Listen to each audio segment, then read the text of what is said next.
પાલ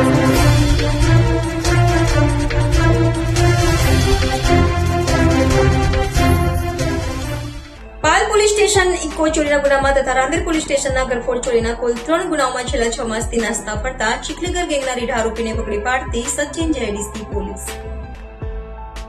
માનનીય police commissioner Shri નોપમસિંહ Gehlot સાહેબ તથા સંયુક્ત પોલીસ કમિશનર શ્રી સેક્ટર 2 સાહેબ તથા નાયબ પોલીસ કમિશનર શ્રી ઝોન 6 સાહેબ તથા મદદનીશ પોલીસ કમિશનર શ્રી આઈ ડિવિઝન સાહેબના તરફથી વણશોધાયેલા ગુના શોધી કાઢવા તથા નાસ્તા ફરતા આરોપીએ પકડી પાડવા માટે સૂચનાઓના અનુસંધાને પોલીસ ઇન્સ્પેક્ટર કે ગોહિલના માર્ગદર્શન હેઠળ સર્વેલન્સ સ્ટાફના police sub inspector Shri HR. પટેલના નેતૃત્વ હેઠળ આસિસ્ટન્ટ હેડ કોન્સ્ટેબલ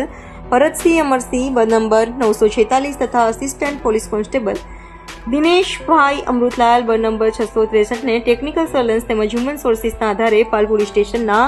ઇકો ચોરીના ગુનામાં તથા રાંદેર પોલીસ સ્ટેશનના ઘરફોડ ચોરીના કુલ 3 ગુનાઓમાં છેલ્લા 6 માસથી નાસ્તા ફરતા ચીખલીગર ગેંગના રીઢ આરોપીને સચિન જેડીસી પાલીવાલ 4 રસ્તા પાસેથી પકડી પાડી પ્રશંસનીય કામગીરી કરેલ છે. આરોપીઓના નામમાં જોઈએ તો બોબીસિંહ ઘુંઘરુસિંહ ઉર્ફે બચ્ચનસિંહ તિલપિતિયા, ચીખલીગર, ઉંમર વર્ષ 21, રહેવાસી પ્લોટ નંબર 222 તથા 224 માં લક્ષ્મીનગર શાંતિવન સોસાયટીની બાજુમાં Bhestan railway station road, Dindoli, Surat, મૂળ વતન ગામ એકતાનગર, ઝુંપડપટ્ટી, ગોલ્ડન ચોકડી પાસે, વડોદરા.